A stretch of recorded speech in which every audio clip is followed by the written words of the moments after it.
All right. Dramatic countdown over. First sip of coffee down. Jerry Kolber, welcome.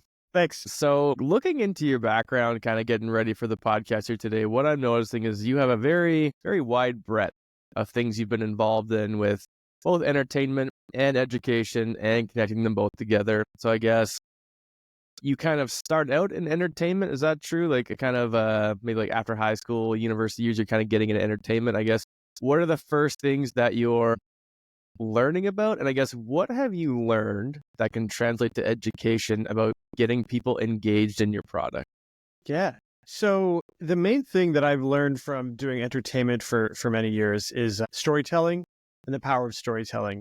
I initially started off working on scripted shows. I worked for Dick Wolf, who does Law and Order, for a while on some shows in New York.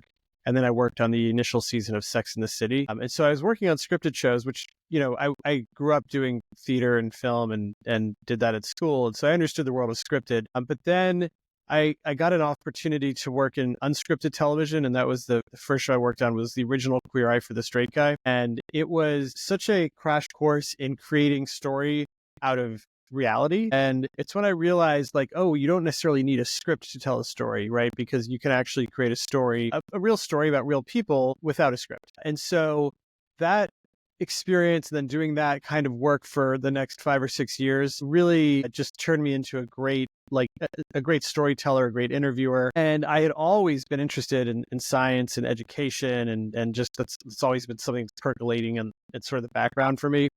And at one point, the worlds kind of intersected when I got an opportunity to work with National Geographic, and they wanted to create a new kind of brain science show. And I was like, what would it be like if I took everything I know about reality TV and like making people fall in love with characters or not fall in love with characters and getting people like engaged in something that isn't even necessarily real? Like, what if I took all of that and applied it to something really meaningful that aligned with my interests in science and brain science? And that became Brain Games, and it was really successful. And that's what really kind of set me on the path to realizing, like, oh, I don't have to have these two, I don't have to be making TV and then also be interested in science and how the world works. I can actually combine these and actually help other people who might also want to understand these things. So that's how they I got connections. Yeah, well, I'm just like so much in that first like 2 minutes there. Like you're on season 1 of Sex and the City, which has become like like a generational show in some Yeah. regards. So I guess how did you? This is something I wanted to get to eventually anyway. So why not just go into it now? How do you kind of get into a position working on that show? Was there an expectation in some way it would grow the way it did? And I guess like what was your role in it? And like who were you working with that you really admired in that process that you took a lot from? Yeah. So, I mean, I tell people, I get asked this question a lot, and the answer is, especially in the TV industry, or even more so these days, but back then there was no defined path. It was really Mhm. like, just get in somehow, get in as a PA or an intern, or get someone's coffee, and Yeah. just ask lots of questions, pay attention. I always tell people, just make whoever you're working for, make them look better than they looked before you were working for them, right? So if you are always supporting the people who you work for, they will support you, right? And so that job happened because I was a theater student. I worked in theater out of school. I was making no money at all. I got hired to work on this Broadway show that was a Broadway sequel to the Best Little Horror House in Texas, believe it or not. Because a mentor of mine who was a teacher at NYU recommended me to the producer. That's how I got that job. And I was Cool. I think I was making $300 a week, working in this crazy, it was Universal Studios was financing it. So I was working in like the New York Universal Studio offices in the early 90s, working with, like, I don't know if these names mean anything to you, but it was like Tommy Tune, Bob Mackey was like a legendary costume designer. So all these like legends, and I'm like this kid, and the show was a total disaster, complete. Like it closed after like 8 performances. And I was like, oh my God, what do I do now? And so Universal Studios was like, hey, we actually have a job on this TV show. And I was like, I don't know about TV shows. And they're like, no, it's in the accounting office because you seem to have a head for producing. You'll be like the junior accountant. And I was like, accounting. Like I did terrible on math in school. Yeah. And they're like, no, you'll get it. We've been working with Like you. all You'll this be able to money's get coming it. into my Like, account. I don't know how it's happening, but like what's happening? And so they were like, and then I was like, well, what does the job pay? And it paid literally like 4 times what it was like 4 times what I'd been making. Yeah. And I was like, great. When do I Yeah. start? Like, I'll go do this. And then I fell in love with TV, and that was it, and I just fell in love with it. And did that job for a couple of years. And then when Sex and the City was starting up, there wasn't a lot of projects shooting in New York. And so the show I was working on was one of them. And they came and they said, when you're done with this show, or HBO starting this new show, would you like to go work on? There was two shows starting. One was Sex and the City, was first season, and the other was a show called The Sopranos. And they gave me both scripts, and I was like, they're both good. Didn't totally get The Sopranos from the pilot script, but I was like, this is really good writing. And then I actually don't remember how I decided. I was like, I'll go work on Queer Eye. You really could have chosen wrong. I mean, not Queer Eye, sorry, Sex and the City. And I was like, you really couldn't. In retrospect, there was no wrong choice. Yes. That's a pretty like, oh, man, like, what am I going to do? Right. I'm like, wow. I was like literally given both scripts. They're like, you tell us, we're hiring, we're figuring it out. And I mean, it was great. I mean, Sex and the City was a wild project. And there was actually a lot of people on it that were great. Patricia Fields, who did the wardrobe, she and I got pretty close. And it was just interesting seeing someone as creative as her working like in this environment. And some of the producers I really learned a lot from on that show. And also some of the talent, you'd be surprised. Like some of the biggest talent were the kindest people, surprisingly. And I'll tell you this last thing, and then I'll stop talking because I know you have a lot of questions. But I didn't really know Sarah Jessica Parker. I met her a few times in passing, but I would have to go to set every so often and hand out petty cash. One day I was in Washington Square Park. They were shooting, and it just started to pour, and everyone like ran into their trailers and stuff. I didn't have an umbrella. I had all this stuff. And someone, of course, like walking her over with her umbrella, and she turns around and she's like, what are you standing in the rain? And she runs over with the umbrella and like grabs me and brings me in her trailer. And I was like, okay, now I love you. And you're like the sweetest person in the world. So Saved in the Rain by Sarah Jessica Parker. That's a pretty good. And I don't mean to hammer like this home too much. It was something I just thought was very interesting about kind of like your initial background, but I guess this will also kind of blend into some of the other things that you've produced later on and been a part of. Like, what would you say are some of the most under-discussed challenges of trying to produce like a major work like that? Because you see the show, you laugh, like you're interested, then you see this long line of like 500 people that worked on it. So I guess that would be my question. Like, what are some of the most under-discussed parts of being a part of a project like that? Yeah, the thing that I think really goes unseen intentionally, right? Because we want you to just watch a show and enjoy it. We're not, we don't ever want someone to sit down and watch a TV show and go, I don't know if it was great or not, but man, a lot of people worked really hard on it, so I'm going to watch this. That's just not how it works. You either like the show or you don't. And so, we don't talk a lot about the grind of making television, but it's extremely it's not glamorous. It's actually feels more like construction or manufacturing than anything else. The vision that you see from award shows and all this kind of stuff, that's a side of it. But the actual creation of shows is really a grind. I mean, you're on set for 15, 16 hours a day, sometimes longer. Edit days can be as long. On shows, you're editing and you're producing at the same time often. So I'll be on set for 15 hours, then I got to somehow find time to watch edits. The days are just incredibly long. And then just the pressure of, the meter is running. I mean, sets are, the cheapest set I've ever been on probably was $25,000 a day, and that's a small project. Sex and the City was closer to probably $200K a day, right? And so you can't get it wrong, because if you get it wrong, is money. And you have to come back and you didn't get it, and you have to come back, it's bad, and so that's why we do take after take. And at some points the crews are like, why are we doing this again? It's like, because we don't know if we got it. So is that kind of something where, like, I guess I think about like the role of a director.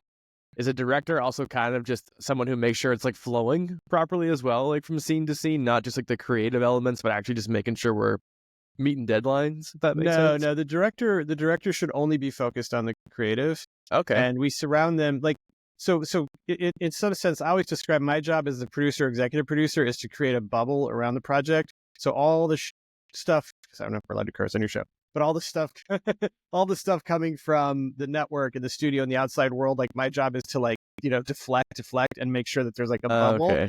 And then around the director, there should be a bubble, and that bubble is created by like the assistant director, the line producer, the production manager. So all of these people basically, so that the director, you just want them focused on the creative, and any kind of logistics and timing stuff Mhm. is handled by a team that's around them.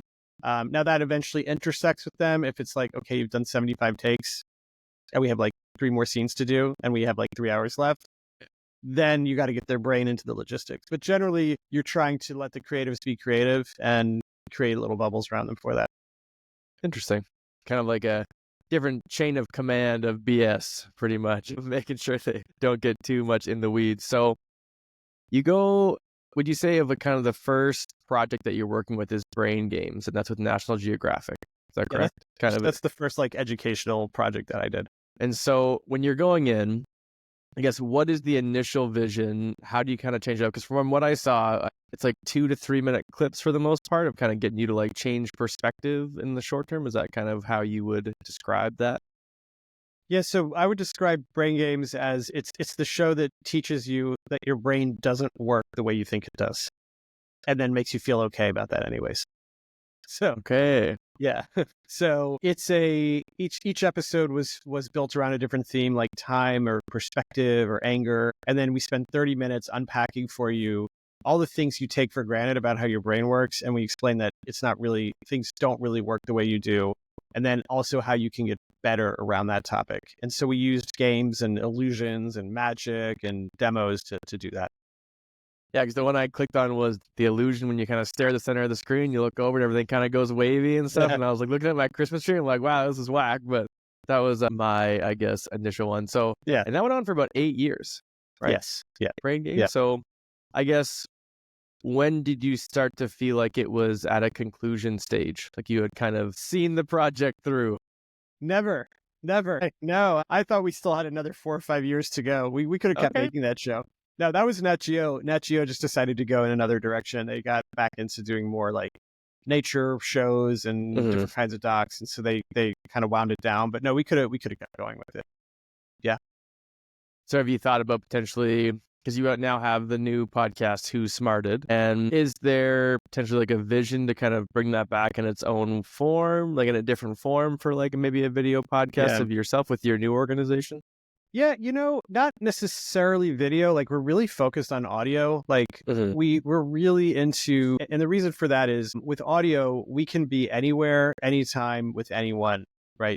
Video requires that you're on a certain platform with a screen. And so there are certain kind of projects that do make more sense for video, but everything we're focused on right now is really audio first. But to your question about Brain Games, we wouldn't revive that project because it's National Geographic's show. Yeah. If they ever wanted to do it, we're here, we're ready to do it. They know that. But we are rolling out shows around that kind of thinking, around helping you get better at being a person and using your brain. And we have a show coming out next year called The Daily Brain. That's going to be under 10 minutes every day, every weekday. And it's going to talk about a different brain function and actually give you lessons to improve. So you're on your way to work, you're at the gym, you're on your lunch break, you're in the car with your kids. Everyone can get a little better at thinking in under 10 minutes. And so that's certainly got some of the whiff of the Brain Games DNA, but it's a totally different kind of project. And so I've noticed kind of a thread throughout your work as well is you're trying to emphasize the learning without screens. Yes. And so obviously it's the audio part of being able to kind of be everywhere all the time. But in the same time, are you also thinking about just trying to get people to spend less time on screens as well and kind of learn in a different way? So I guess what have you learned about what teachers need in the classroom through just kind of like putting up these education projects? Yes. So teachers need ways to get kids engaged and get kids excited and get kids settled that don't involve screens. And it's funny because people are like, well, you made TV for 15 years and now you don't like screens. Like, I have no problem with screens. But everyone's on them all the time, right? Like, and so screens are actually not great for our brains to be on them that much. And so teachers in particular in a classroom, they don't necessarily have a YouTube subscription or Netflix, but anyone can plug in a iPhone or Google phone, whatever, and play audio. And we see over and over again in the research that when you play audio for kids, especially younger kids, they're able to comprehend at a level that's significantly higher, sometimes 2 or 3 years higher than through reading.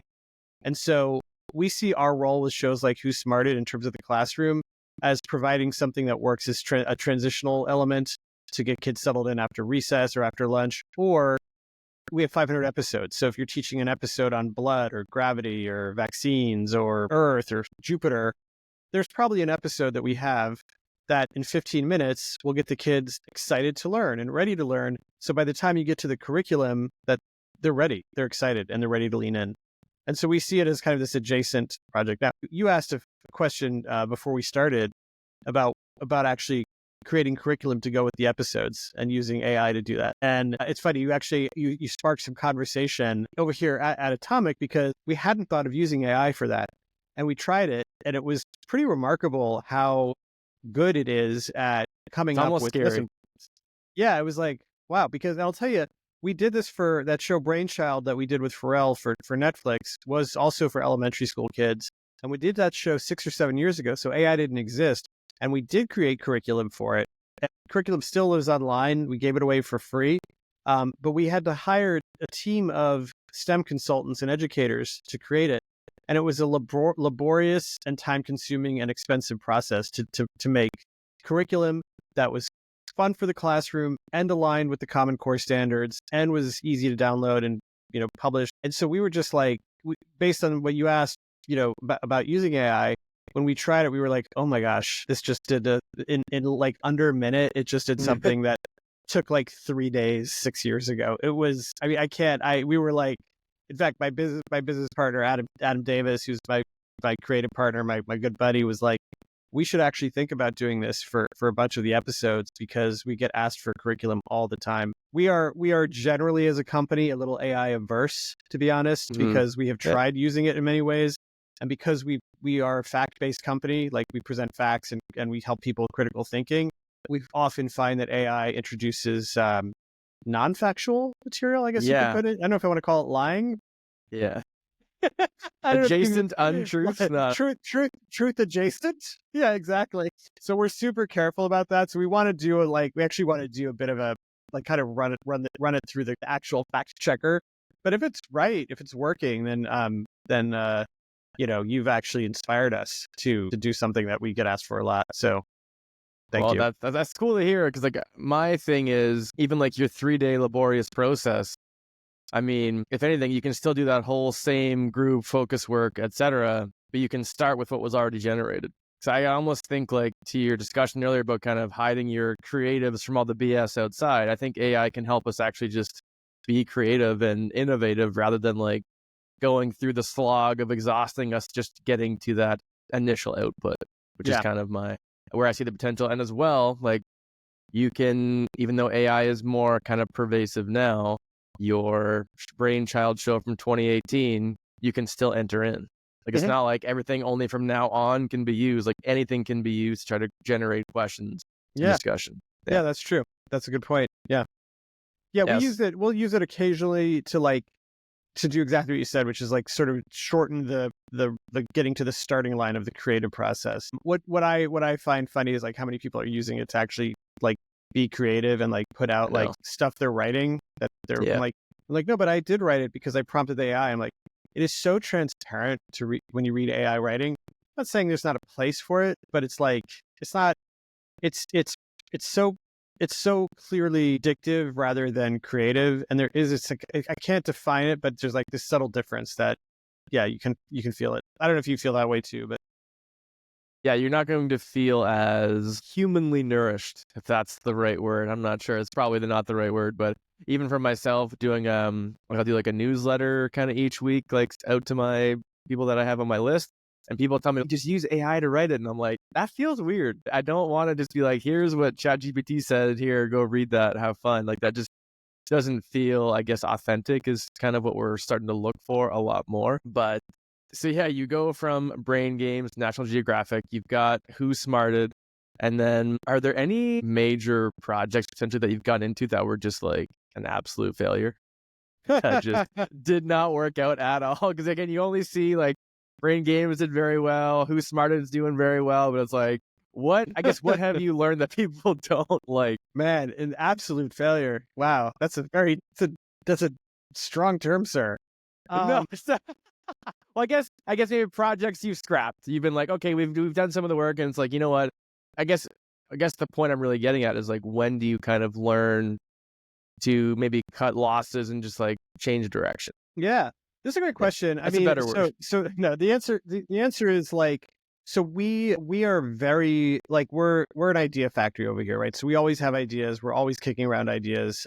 We tend not to take ideas that come to us like for shows internally because we like to just feel like real ownership for things. That's starting to change a little bit, but we really kick the tires on things. You know, we have kind of a rule which is like, okay, if someone over here has an idea for a show and is like, I have this idea for a show, if we can't come up with 20 episodes for that, literally off the top of our heads, because we know how to do that at this point, then we start to wonder, is this really, no, like maybe this isn't really a thing. But then, you know, we'll still let things play out. But if we come up with 20 episode ideas and then we start kicking it around and like fleshing it out, we'll spend months just kind of circling an idea, and then like we'll talk to other people about it. Then maybe we'll write a sample episode. Then maybe we will record a sample episode and play it for people. And you could start to find out pretty quickly whether something is a great idea for you or whether it's a great idea to make. Because a lot of times, you know, something that I will be passionate about turns out when I start to play it for other people, they're like, yeah, you know, and you're like, okay, well, that's not that great. It's like most lesson plans I've made in my life. Yeah. Okay, Lucas, nice. You know, it's all right. So oh, good for you. Good for you. Like, okay. But then once in a while, you know, one of them, everybody played for is like, love it, love it, love it, love it. You know, and then you're like, okay, that's it. So we tend not to go into production on anything until, you know, we do have a track record of success after success after success because we test things internally so hard, both with ourselves and then with other people, that we rarely would go into production on something that we're not like pretty positive is gonna do well. And so that saved us a lot of heartache because a lot of people will like have an idea and they're like, I love this idea and I'm gonna put all this time and money and I'm gonna produce it. And then they produce it and then start finding out that no one else really cares. And that doesn't mean it's a bad idea. It just means it's not a commercial idea. And because we're running a business, we need to know that a very wide cross section of people, or at least a specific segment that we're interested in, that enough of them already love the idea before we go into production. So, yeah, long way of saying no absolute failures. And I guess that was pretty aggressive to say that, but I guess one thing I've kind of embodied, I guess, I feel like every person who engages in a creative endeavor, I always think of things as like successful failures, like things that, you know what, even if I try this, I improved at something at doing this, even if it doesn't like work out the way I want it to, if that kind of makes sense. So I guess that's kind of more so about like testing the ideas, like you're saying, because it's interesting to me that you said 20 episodes, because that's kind of like your average length of a season of a show. And is that kind of where that number kind of stuck, you think? And that's kind of like why that's kind of just like something that popped in my mind as you said that. I don't know. I have no idea. I don't know why we picked 20. I mean, 10's easy. 20's like 20's if we get harder. 19, we're not doing this. Like absolutely not. Yeah. Well, 10 is like low hanging fruit. Like you and I could come up with a show idea right now, and you know, we're already having fun talking, right? So obviously, like we could like riff and come up with 10 ideas. Then it gets a little harder. Yeah. You know, I'll tell you the one thing that we have found is, if you want to talk about things that are like failures in a way, is like when we do a show that is great, that sometimes the partner we do it with maybe doesn't market it correctly or doesn't end up, you know, we've done projects with people that where we've been hired to do things and they decide, you know, they don't roll it out in the way that they plan to. And, you know, so maybe it doesn't find the audience, but even those are good experiences because you get to make something and you get to learn something. So I guess in the education field, what have you learned about what not to do in marketing something that you're producing? So what we've learned is educators, there's a few things they want. One is they really like things that don't have ads because they don't want to play ads for their kids in a classroom. And we totally get that. Fair enough. Right. And that didn't. So when we created Who Smarted, just to be completely candid, like we were just making a fun show to get kids off their screens during the pandemic. Like it was just like, let's have fun. Let's make this, 3 times a week. Let's put out a 15-minute show that just gives kids a break from the screens and maybe gives their parents a 15-minute break. Or parents could listen with them, whatever. We didn't set out with the intention of it becoming a classroom tool and a homeschool tool and all these things that it's become. And so we are always talking to our audience, and we hear a lot from educators. We have an easy email address. It's whosmarted@whosmarted.com. We hear from teachers all the time. The name is so nice. You named it twice. I like it. We're gonna make a fart joke, do it twice, right? So we hear from teachers all the time. And one of the things we kept hearing was, we love your show. We want to use it in the classroom, but we can't play it because it has ads. And then we have an ad-free version, but it costs $40 a year. And it's like, we were like, oh, we don't really want to ask teachers. I mean, teachers already are making a lot of money. And, so we ended up offering the ad-free version for free to teachers. So we give a free subscription to Who Smarted Plus to all educators. They just go to whosmarted.com, click educators, sign up, and they instantly get access to the free version of the show, the ad-free version of the show. So that's one thing we learned was, like, in terms of marketing to teachers, is give them a version that's very easy for them to use in the classroom. And then the other thing is, and maybe this is partly marketing, partly content, but just no politics, nothing that whiffs of politics, nothing that touches on things like religion or anything, the obvious like hot button topics that everyone just loves to argue about. Even though we often all actually agree, we just like to argue. Yeah. We stay away from all of that. It's very true. We'd be too bored. We got to tear it down some way. Let's come up with something that's really not important, that only affects a tiny number of people, none of whom we are, and then argue about it. And go. So we stay away from all of that. And that's been, again, unintentionally, but that's also been a key to becoming as huge as we are with homeschool families. We love the homeschool families. They love us. We hear from them all the time. A lot of them are very conservative Christian families that have strong beliefs and who say, we're like the only science show that they feel comfortable playing for their kids, because we just present facts. We don't layer in any politics or any culture war stuff. It's just like, it's fun, it's easy, and it's totally appropriate to use in any family, regardless of what their beliefs are.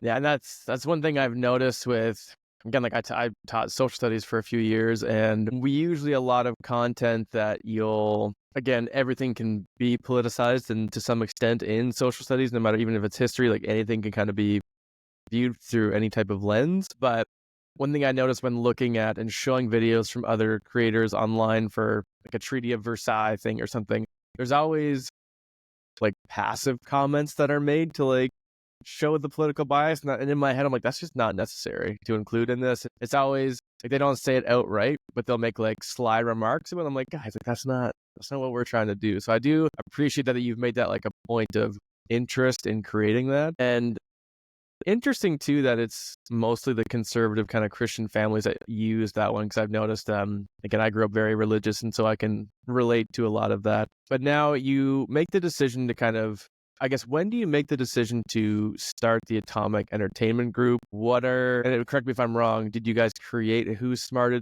through this group? I'm a little bit fuzzy on that timeline, sure. Actually. Yeah, so Adam Davis and I, my partner, we created Atomic back in 2012. And that was after we'd done a few shows together informally. And we were like, this is great. Let's start a company.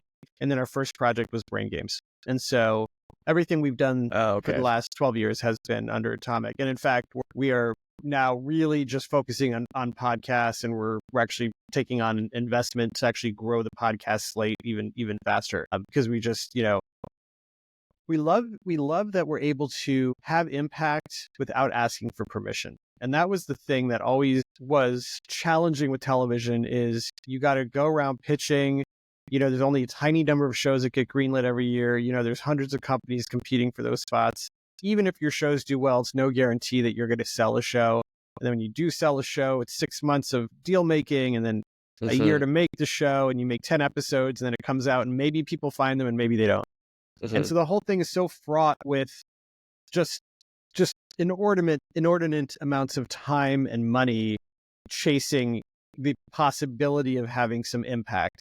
And because we're impact driven, we love podcasting because we can have an idea and like run it through that testing process, kick the tires, and in 4 or 5 months, without having to ask permission or go raise, millions of dollars for one show, we can launch the show and market it and like get it out there. And, as like with podcasting, like, can you imagine like if I was like trying to get the host of Brain Games onto another TV show? Like it would be super weird, right? But with podcasting, I could come on your show, you can come on our show, we can talk about what we're doing and like expose what we're doing to each other's audiences. And it's just this really organic kind of fun word of mouth way of getting attention and getting new audience. We love that. It's definitely the Wild West of entertainment. I'm noticing like I'm a pretty big fan of like stand-up comedy and such, and that's kind of the main thing for all the comedian podcasts that are out there. Like I think about, like I listen to Two Bears, One Cave sometimes with Tom Segura and them, and like Theo Vaughn sometimes too. So like these are just people sitting in a studio and they're pumping out millions of views. And the number one thing they say is not that they didn't necessarily like working for TV or in that world, but it's like you can just do things so much faster and like the way you want because you are just like doing it in your own space. So yeah, I would say, is that kind of what you would say is the creative freedom is kind of just like the time saved mostly? Yeah, absolutely. It's time, but it's not just time saved, but it's also like we know what we like. Adam and I know when we're allowed to make the shows we want to make, and they're always some sort of educational or some kind of like show about critical thinking or shining a light on something. We know that they always do well, and so it was just very frustrating, pitching TV networks who, speak to you as if they have a flawless track record of picking hit shows, right? And they don't. Like, something like 80% of the shows aren't hit shows, but they speak to you and tell you what's going to work and what's not going to work and why your idea would work. And you're like, at some point, you're like, okay, but you guys, like we have a better track record of success, like than you. And so, and so it just becomes this weird thing where at some point you're like, wait a minute, but we could go over here and do podcasting and reach more people than we're reaching with most TV shows, frankly, and make money and have positive impact in people's lives. It kind of, you start to go, okay, well, what am I doing over here? Like, well, yeah, that's really all you want. Like, that's kind of the goal. Like, you're trying to have fun, make an impact, and obviously, hopefully make a living while you're doing it. So that's absolutely. Yeah. And I guess you're kind of looking at like still kind of more in the short form. Do you think that there's room for more of the long form things of like, not necessarily documentaries, but do you think you kind of found the sweet spot, I guess, of time per episode? Is that something you guys think about much? Yeah. So for the educational shows, I think we are in the sweet spot. We've just found over and over that whether it's kids, adults, or kids and adults listening together, like they do it with Who Smarted, there's after about 20 minutes on a topic where you're learning, you're kind of done. That's true. Yeah. Like you're kind of done. And I find that for myself too. Like you're like, I've learned, I've got my 3 or 4 key pieces of takeaway. Yep. I've got enough to think about. It's different than a documentary. Like we're not doing documentaries. We're like kind of educating in a way through fun. But our other shows, so we do other shows. Like we do a true crime show called Slaycation. That's okay for adults. This is not for children. Do not play the show for any of the children, please. So for your next grade 3 lesson plan, guy? No, this is for the teachers who it's like a true crime show with comedy. So it's like if you like murder with a side of laughter and you need like a break, check out Slaycation. It's great. Okay. Yeah. If you like to laugh and you're not into true crime, but you like movies and culture, we have actually, you would love this show. We have a show called Oscars, What Were They Thinking? That's hosted by a guy named Bruce Valanche, who is kind of a legendary comedy writer. And he actually wrote the Oscar ceremony for 25 years. So interesting. That show is just a very funny behind the scenes look at the Oscars, but also really gets into like the culture and the reasons behind shows, movies won that you don't probably think should have won versus what did win. So that'd it's pretty excellent for pop culture conversations. Yeah. Interesting. Yeah. And those shows are longer. Those are all around 45 minutes to an hour. Okay. Yeah, because I find even myself when I would show the odd crash course video in my classes, and sometimes it'd be like 21, 22 minutes. My students would just totally be upfront. They'd be like, Clark, like, this is nap time. Like, what are you doing? This is too long. Like, you can't be playing anything longer than 10 minutes. And I'd be like, you know what? I'll take that feedback. I'll still play something occasionally, but you know what? We'll work with it. Yes. So Yeah. that was something They are not wrong.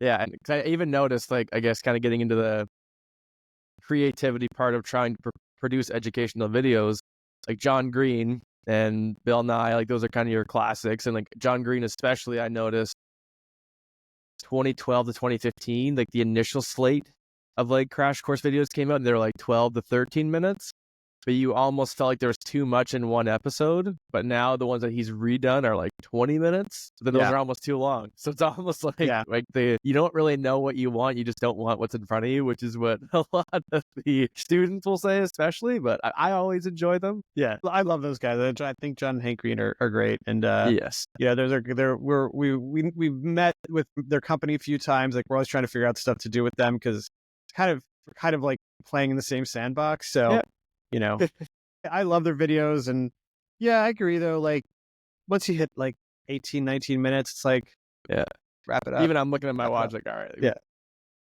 we got to wrap this up here, guys. So especially for teachers in general, because I think that we can put a lot of pressure on ourselves to like plan the lesson, execute it accordingly, and in some regard that is very scripted, right? Like, teaching theoretically is a very scripted profession, and every teacher will riff. But I guess, what are some things that you kind of continue on what we started at the beginning of the conversation here today to help them become more comfortable with being unscripted in their classroom? Because sometimes, for example, like, students will ask me a question and then all of a sudden we go down like an internet rabbit hole. Like, that's relevant, but it's not at all what I was going to show for materials in the class that day. And that's something that's just more fun and spontaneous to me. But some teachers are just very orderly. They do not want to be like that. So I guess, how would you help moving away from being too scripted as a teacher, and even just for your own? Well, the first thing I would say is, for some teachers, they, maybe they don't want to do that, right? Because there is a comfort level. Like, there are just some people who are going to be naturally more comfortable with that. I think if you're uncomfortable with being a little more unscripted, but you want to be more unscripted, opening up the class to like say, hey, let's just take a minute before we dive into my lesson plan. It's like, you almost want to, first of all, I would say, you all know that I like a script, right? I like to walk in here and, I like to run the class on a schedule, like kind of cop to it, like be honest about it and say like, but I want to try something. Maybe just open it up and say like, raise your hand, let someone, or shout out a question, something that's related to what we're talking about, but that's interesting, that maybe isn't directly in the curriculum. And then maybe spend some time going through Google and researching. And, it's also, that becomes also an opportunity, not just to go off script a little bit, but also to start to talk about things like, well, how do we weight different sources of information online, right? To start to have some critical thinking about sources. Like, do we give equal weight to someone who's answering on Reddit versus an article that we find on the Harvard Scholar blog, right? Obviously Reddit, so okay. I'm just kidding. Depends on who wrote the Reddit, right? Yes, yeah. But also, see, some kids would. That's an interesting thing. Like, some kids would like to say, "Well, Reddit," because that's a real person. It's like, so you can start to have that. So you can have the conversation at a few levels, which is not just finding out the answer to the question, but also talking about the process of finding that answer and how you research and how you give weight to sources and why, and like why some kids might actually think Reddit is a better source than the Harvard Medical blog. Well, it's also introducing them to the idea of, did you start your search looking for an answer you thought you already knew, or were you trying to answer a question? I mean, that's the biggest part for me of like, that's also what I like about your show, is because I know a lot of teachers, especially, like, they'll use Epic, which is pretty common for like reading comprehension and stuff. But students can listen to audiobooks on there. But sometimes like you spend so much time scrolling and looking for one that like it takes 10 minutes to find something you like. But I think the who's smarted part is cool, because you're still listening. But I guess like people don't still think that listening to a podcast through an audio is the same as necessarily, like, why couldn't I just read through the transcript of your episode on something science related and listen to it, and that can be reading comprehension? Well, like, Yeah, yeah, you but I could. Yeah, guess, you could. You could. yeah, You yeah. could.